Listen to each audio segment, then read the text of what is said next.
Welcome to this online interview by Project Cargo Weekly. Our very special guest of honor today is Mr. Klemen Butala. He's the CEO of Comark Group, and it is my pleasure to welcome him to this interview. Welcome, Klemen. Thank you, Bo. Thank you, Bo. It's a great pleasure to be here again. Likewise, it's time for a little update for all our global viewers. I always start with the usual. Klemen, tell me how you got into to logistics. Why are you not working in accountancy or in a bank? Why are you in logistics? Well, yeah, the story is very simple. My father was already in logistics before, so slowly he got me into it without any force. Okay. I wanted to be more in tourism, and because I was quite good with languages and etc. But yeah, logistics. Especially, well, if it would be stand-up logistics, I would be in tourism.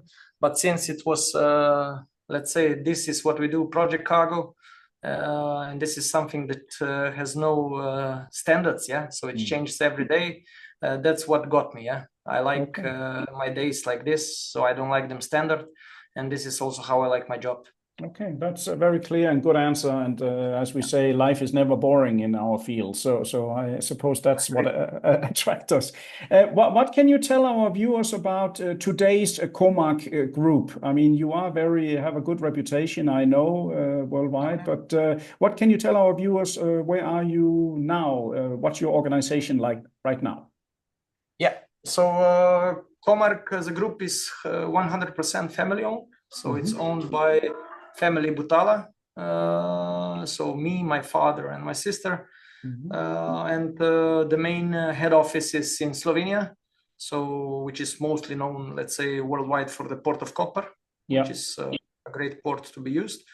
And then our offices are in Croatia, in Rijeka, Port of Rijeka, and in Zagreb, the capital, and also in Serbia, in Belgrade, where there are currently a lot of, let's say, especially Chinese investments. So there is also a lot of cargo going to Serbia. So this is our main markets where we are present. But of course, since we are present in Port of Koper and Rijeka, we are catching all cargo going from to these ports, which are, let's say, main ports for Central Europe, Central Eastern Europe, and are quite competitive against the North ports. So it's a good gateway, and yeah, Comark exists because of these two ports, let's say. Yeah. So you are strong into you are a versatile logistics provider. I also believe you have quite a strong division both for trucking and for packing. Am I right? Correct. So Comark is, let's say, quite diverse and quite different from typical forwarders. We have, if you come here in every of our office, we have different departments. So department for permits and escorts, this is the department which is taking care of all permits for all oversized transports and also for military transports all over Europe. So all our transports are controlled through this department. And then we have the road department. Of course, they are specialists for trucking. Packaging department, which is specialist for crating, so seaworthy packing. And the department with, so the main department is the project department, which is taking care of overseas shipments via, let's say, internal rivers and so on. So everything on water and air and so on. That's interesting. I mean, there are not many, shall we say, if I call you middle-sized forwarder, is that correct to call you middle-sized? Middle-sized. Yeah, there are not many middle-sized forwarders who have their own packing division, but I know that I've noticed in the media for some years now that you're quite active in that. How that also attracts other customers to use your services, I guess, right?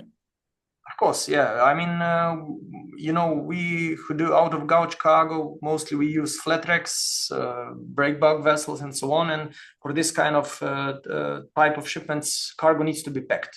So we noticed that we are transporting a lot of wooden crates. So, and also a lot of exporters on our territory demanded such packaging for their goods. So we thought, I mean, whatever you pack, you can also transport it and vice versa. So it's good for business. So if our packaging department is packing it, our idea is also to transport it, and same way around. So it's all, and it's also a good way our mobile teams can also then do the lashing, the stripping. We are a lot of present with our mobile teams are 24/7 in Port of Koper, in Rijeka, also in Trieste, where they are assisting when we need anything to do with lashing damage and so on. Okay. One thing interests me to know, would it mean, I mean, of course, you have direct contact with potential shippers, you offer them packing, but would you also, let's say it's another forwarder who comes to you, let's say a forwarder abroad, he needs something done in the countries where you're active, you also will offer him services, right? Yeah, I mean, Comark Group currently has around 40 employees. This is just clear, let's say, engineering department from the office, without the escort services and tracking services, so the drivers. And this department wouldn't frankly exist. I lost you for a moment. Yeah. Again, your question. Yeah, but the question is simply whether you also offer these services to other forwarders. Yes. Okay. Sorry. Yes. Yes.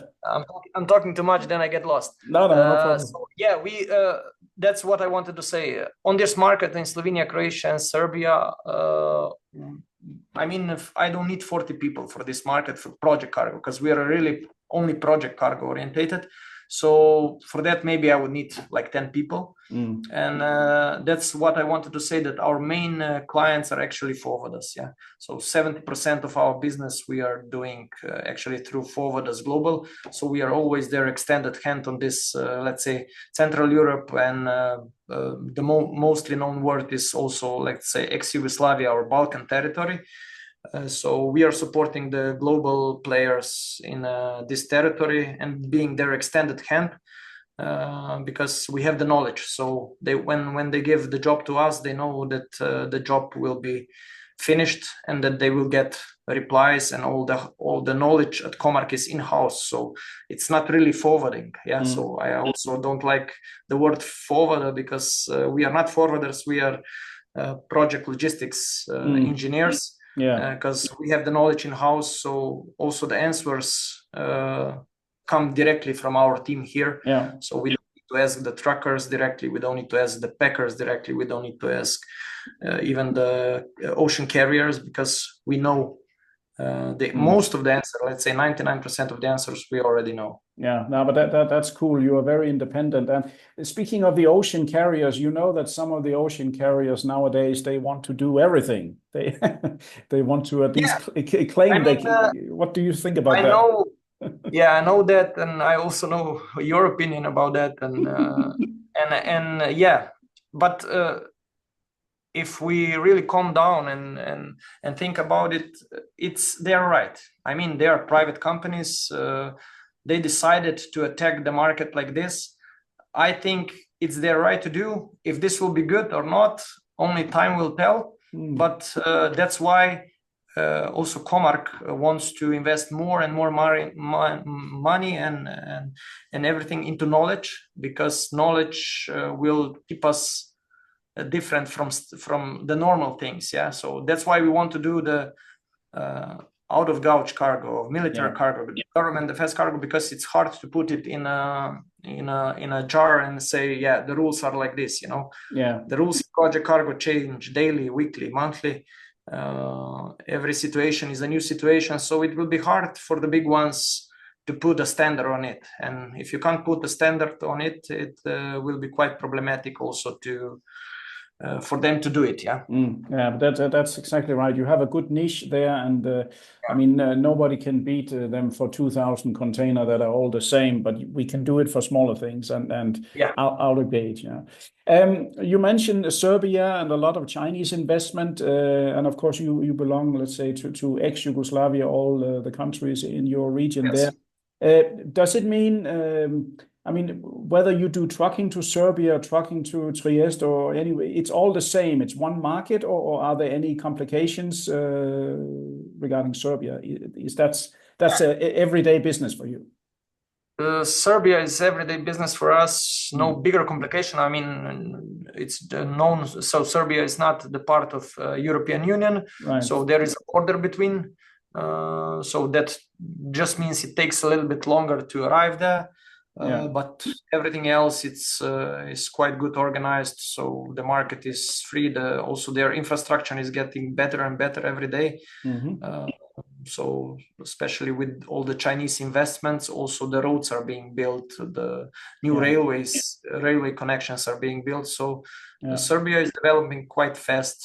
Of course, also with the help of Chinese investments, European Union investments, also Russia investments. Serbia is quite open to everybody, let's say. Oh yeah, it's a big politics is being played out in Serbia, I'm sure. It is. But we are not here for politics, we are here for business. So yeah, exactly. Just remember always, if the Chinese build a road for you, they don't do it for free. So yeah. No, nobody does, I think. Yeah. Oh, everybody has something behind. So that's for sure. Yeah. Very, very interesting indeed. Hey, one practical questions maybe I asked you long ago, but do you actually in Serbia, do they speak a different language than you speak, or you understand each other? Yeah, I mean the languages have some similarities. So these are all let's say Slavic languages. Yeah. And they have a lot of similarities, but yeah, the languages are different. Yeah. So let's say Serbian is more near to Croatian, so the differences are very small between those two languages, but there are some differences. But Slovenia has a more separate language from Croatia and Serbia. So let's say our generation, and of course the generations of my father and so on, they all speak Serbian Croatian, we called it in ex-Yugoslavia. But today's generations, you can sometimes also hear I don't know, a Slovenian and a Croatian guy speaking English, which is quite funny to us. It's more rare still, but it happens. But I think this is more of today's generations who have more problems to adapt. Certainly. How do you view the market? We are now 3 or 4 months away from yet another year that has passed terribly quickly. How do you view the market? Do you have enough to do? Is there enough cargo in the market? Can you get space on the vessel? How is the situation for you? Well, yeah, it's nothing firm, but with projects, it's good for us because we have a lot of projects going on. But I can say that generally I see the market going down a bit with this regular cargo, but this regular cargo doesn't affect us, at least not directly and now. So for now, it's all good. The year is looking good, and I think we will keep the numbers from last year, maybe even up them a little bit. Okay, that's very good, and you have, of course, the advantage. You are family owned. You can quickly take decision. You don't have to wait for some shareholders that are basically not interested in what you do. Correct. So yes, that's a big advantage. Yeah, definitely. So are you? How do you go about? One of the last questions I have: how do you go about promoting yourself, being a freight forwarder in shall we say, an interesting corner of Europe? How do you go about promoting yourself? Are you a member in any networks? Do you attend any conferences? How do you make sure the world knows about you? Of course, we are members in many networks. Of course, one of those is yours, and this is the first one, so CLC and Cross Ocean. And we are members in a few other project-oriented networks, so we are really focused on that. We don't want to become a typical forwarder with quantity. We are just keeping the quality and really the difficult projects. So this is one way to get clients, but this is especially to get also good suppliers and to get to know them. And then you can also trust them once you had a good night with them parting out. It's also easier to work afterwards because you get to know them better. But promoting, we do a lot of promoting on LinkedIn, which is quite a good base for business. So our LinkedIn profile is quite good. And of course, we go to different fairs. We are already 7 years or 8 years with our booth with the biggest fair. So it's Breakbulk Europe. We are also with the Antwerp and Excel, also with the Transport Logistica in Munich. And we visit different fairs around, so in Middle East, in Asia, and so on, where we meet new clients. We also travel a lot with Port of Koper, which is traveling around the globe to promote the port and its forwarder. So yeah, all of that is keeping us on the market and keeping also our good name. But keeping the good name, the best way is to do good business. Yeah. And then it goes with Project Cargo. It goes from mouth from person to person, and this is how we get business. Yeah. That's always the best way, and it doesn't need so much explaining. On the other hand, if something terrible happens, then we also know that it travels fast. That's the problem. Yes. So, then good businesses and one bad one, people start talking. So we need to be very, very careful to keep the quality. Exactly. No, but you certainly have a good name. I know that from around the world. So you can be proud of what you have achieved, both you and your father and your sister there in keeping up. It's not always easy to keep up the reputation. Sometimes after a while, people become sloppy and we take it for granted. But I think you have managed very well. It's been very interesting to talk to you again, Klemen, and I want to thank you very much for your time for this quick and concise interview. Thank you very much. Thank you for taking also time. I know you're a busy man, yeah? Yeah. Well, sometimes you're too busy because I'm just on the other episode of a new video. So I'm joking. So to all our listeners, viewers, and readers from around the world, this was yet another great interview by Project Cargo Weekly. Our special guest of honor today has been Mr. Klemen Butala. He's the CEO of the Comark Group and is certainly epitomizing a family-owned, strong, versatile, and proactive company that everyone should contact if they need help. So from me and Project Cargo Weekly, thank you very much and see you in the next interview. Thank you.